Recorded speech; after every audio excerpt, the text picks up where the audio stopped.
and tonic, but then the tone varies. It could be D, I mean the pitch varies. I understand what you mean. So pitch, it could be D, tonic, or D sharp, E, C. Really? We change. But rarely I have also played with different tuning. Because when you play in one of the albums, I played the Paganini Caprice. I cannot play in this tuning because I was reading also the notations. I had to do Western tuning, G, D, A, E. So did you learn that as well? Yeah. For my master's degree, I had to do it in States. But that was after. So first you studied in India. All Indian things and all the lot of techniques which I have done is all based on Indian training. Which, you know, we have in a way to push the boundaries also, as I mentioned earlier, too, so that we can do a lot of things rhythmically and plucking multiple things while playing in different rhythm, 3s, 4s, 7s, like that. So it comes to downbeat, like it's 8-beat cycle, 1, 2, 3, 4, 5, 6, 7, 8, 1, 2, 3, 4, 5, 6, and ta, ta, ta.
Music Academy itself, they do have their own festival, which is known, this is probably the oldest festival of South Indian classical music.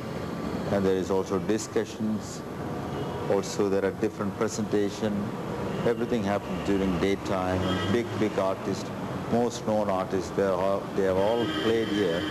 It's the most known music center in South India. This is our friend, Pandit Jog, Padma Vibhushan, that's the highest title Indian government has given. And he's the greatest North Indian traditional violin, Hindustani style he plays. And we know each other for a long time. And you can tell how we met. You see, I first heard your Rag Jog on the violin. Yes, that was in 83 or 84. And you have played with Ustad Ali Akbar Khan. And I was really so happy because the notation which I play in Rag Jog, same thing was there. Sa ga ma pa ga ma ga sa ni pa ni sa ga ga ma pa ni sa ni pa ma pa ga ma ga sa ga ga. I was really surprised and happy because as I know that you are from South and you play South Indian music, but every note was like Hindustani music. I don't know why. But I really appreciate it. Then I said, the day will come when I will get opportunity to play with SUBRAMANIAM ji. My pleasure. Yes. Asha, one question I would like to ask you. Yes. When you play solo, is it all extempore or is it all fixed? My solo is all extempore, complete. I see. So what is how do you say that this is your traditional music? When you talk about tradition, there are different artists have created different traditions. I see. So every artist have put their own stamp, their own colors. So you have your own tradition, because every artist, when after learning whatever they have learned, then they had their own personality to it, their own mind, their own music, their own thoughts, because the same thing is exactly repeated, and there is no spontaneity there. Our music needs spontaneity. Our music needs expansion. There is no, the boundaries are limitless within the fixed rules of ragas and talas. Right. This is my uncle, Mr. Ramnath Krishnan. He's one of the famous singers, and he also started singing and learning from my father. This is my father on the top, Lakshmi Narayana. He was my teacher, my guru, and he created a lot of new techniques in the violin, and he's very responsible for making the violin what it is today by expanding and changing the technique, introducing new techniques. The South Indian violin, a Carnatic violin, which was pretty much not internationally known or performed in that scale. He changed a lot of things. He established the violin trio where three brothers, all his sons, we started playing together. A lot of new techniques was involved. And the violin today is heard all over the world, Carnatic music, thanks to him, my father, Lakshmi Narayana.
I cannot imagine for somebody with the life for anybody without music is incomplete. Without any, I mean, it's like you are missing something which you don't know. It's like once you get into music, whatever music it might be, the life is different. Whether you are a listener or a performer, if you are a performer and creator, you enjoy even more because it's like every time you create something which is your own thing, which is not there before, and then that gives pleasure to you and hopefully to other people too. So being an artist is a blessing. And for me, without the violin, I always used to say I'm a zero, nobody. With the violin, I'm what I am. And what I get, inner peace, inner emotion, inner satisfaction, everything's through my music.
the Indian music is based on raga or ballad, and the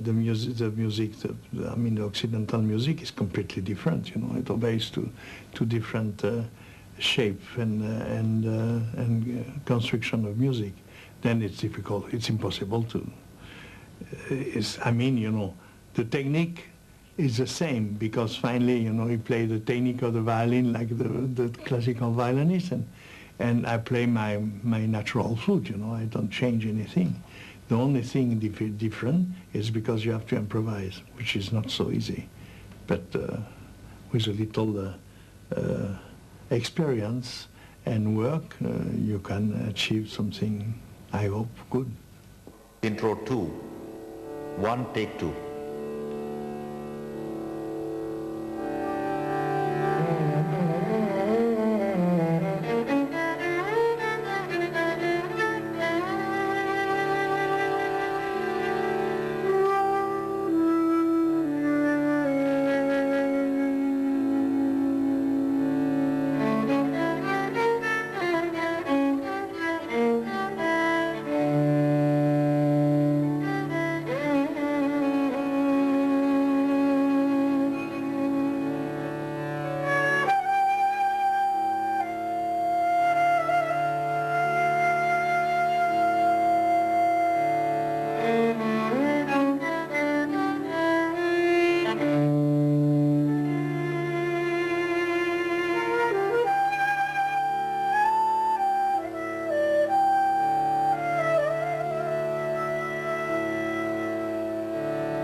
It has been a pleasure. I always wanted to do different things with Mr. Rampal. I know he can play anything Occidental, No.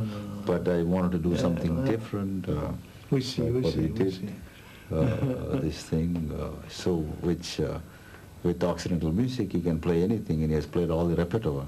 But doing this kind of things, it was fascinating, because he expands and goes in different direction because of his musicianship and because of his experience. He did improvise a little bit today. It was not like all. Not so much, but he did improvise. You know, a little. A little improvise. So we stretch the boundaries, and it is fantastic to experience that. It's wonderful. And thank you. Thank you. Thank you. It's a Manu. pleasure. Thank you. Thank you.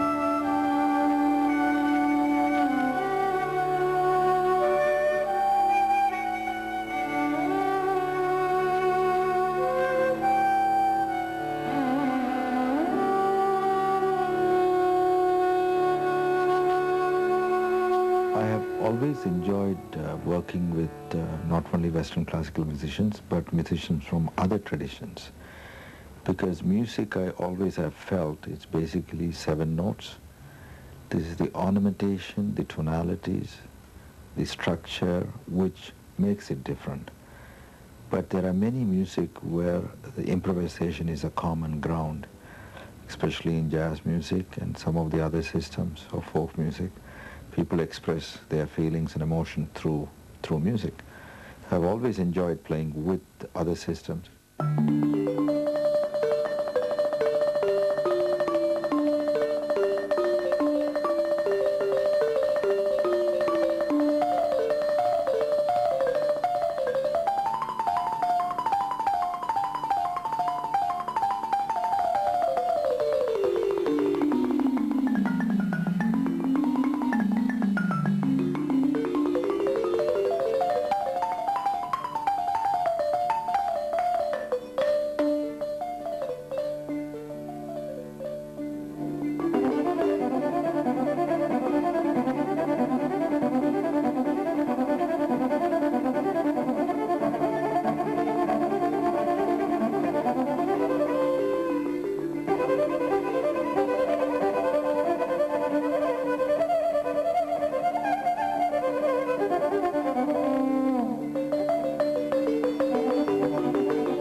normally if you see a human being, whether he is from India or France or US, we all have same number of bones, same number of muscles, same if you are happy, we are smiling, if you are in love, we know, if you are sad, if you are crying, we know.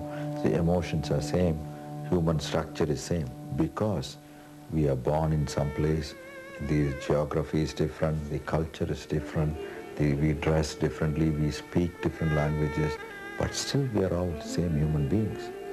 So like that music, it's exactly same. There are basically 7 notes.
For the Global Symphony, I had to learn the range and tonalities of the different instruments, including Middle Eastern oud, Iranian santur, and banjo from Balochistan, and combination of different instruments from different parts of the world. So every time I try to do a new piece using different tonalities, first I start listening to the music quite often and try to learn the theoretical aspect of the instruments, and also which range and which tonality, which colors will fit in best for my composition. So it's a long process of studying and working with that particular instrument and tradition.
classical system.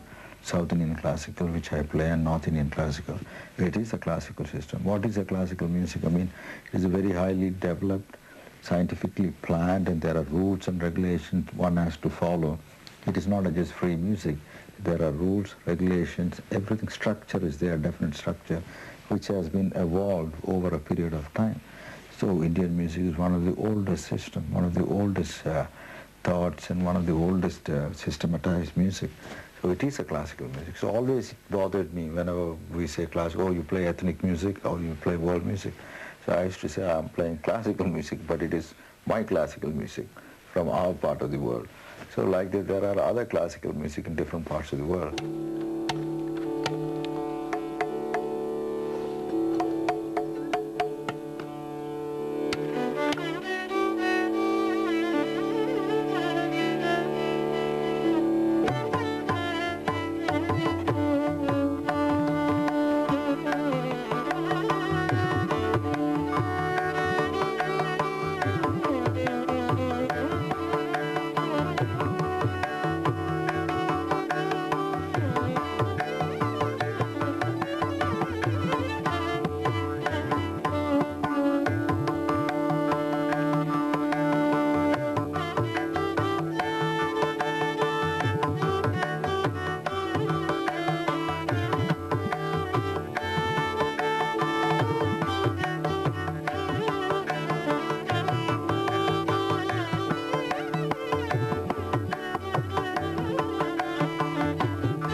Into the spirit of Carnatic music, more and more they start listening to it.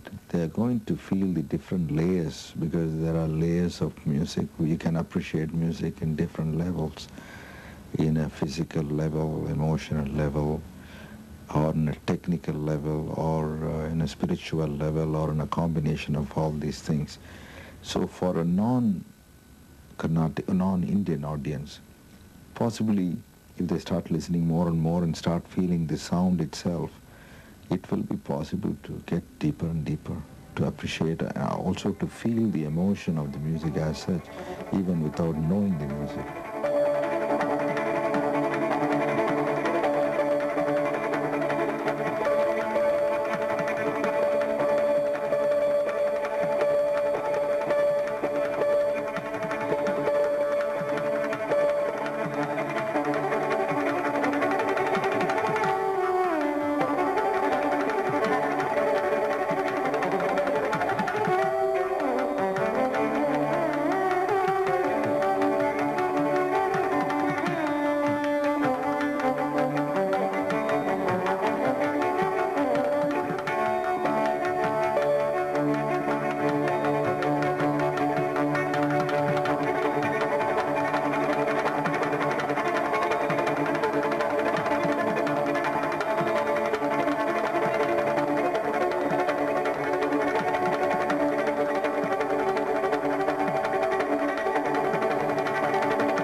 I didn't feel any difficulty to learn Western classical music, because it was basically the learning the basic notations, and then later on when you do your masters you have to learn the history, harmony and things like that.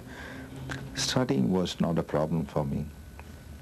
I went to medical college, became a doctor, then did something else. So I used to study, I used to love studying. But because of the background my father has given me, Indian classical music, which I thought was a very, very solid, complete foundation, it was easy for me to adapt to other systems.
It is not possible to understand India just by reading a book or just visiting few times. Once you go deeper and deeper, there are much more we don't know. Any field, even in music field, more ones try to understand and learn. He or she knows how much more they don't know. It is like an ocean.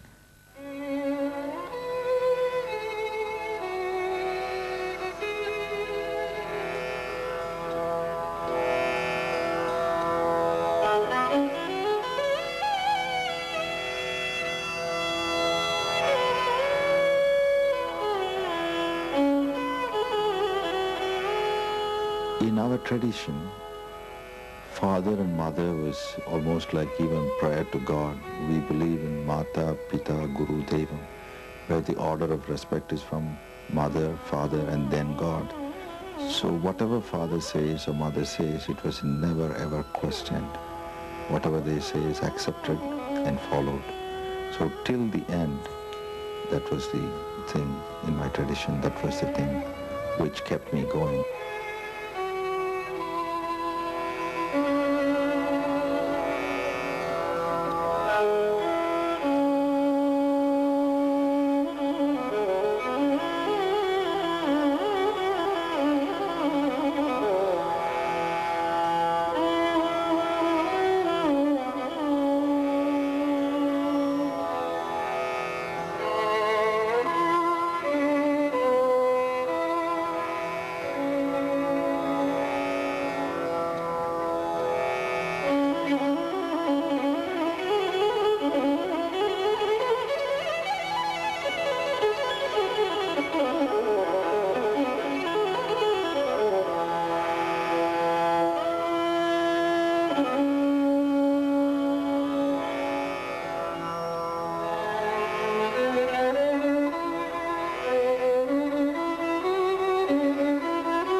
Have the structure, and it's a very definite structure. In even a very long piece, it has its periods when each person has his solo, and others when they play together, and the overall structure may be gaining speed towards the end. I mean, it has a structure, and of course the alap, the beginning, just the searching of the notes.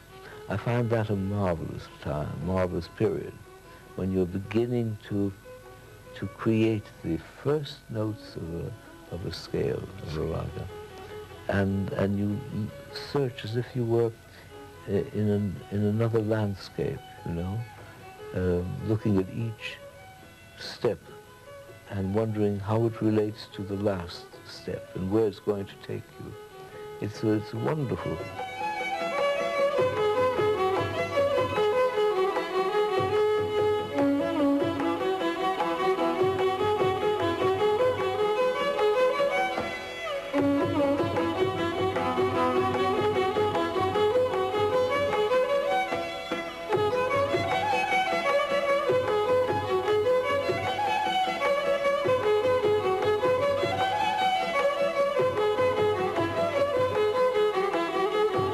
Actually, music has to be something that moves you, that establishes some emotional and intellectual, some contact between the audience, the listener, and the player. And to do that, it has to belong to the moment. It cannot be a repetition. You cannot sort of play music as if you read the same sentence for 40 times, and because that wouldn't mean anything.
But you play beautifully, and it's such a happy piece.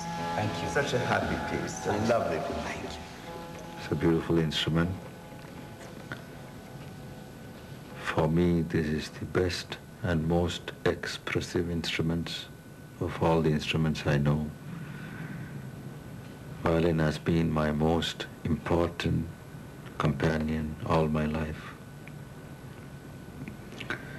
After my wife, I love the violin the most.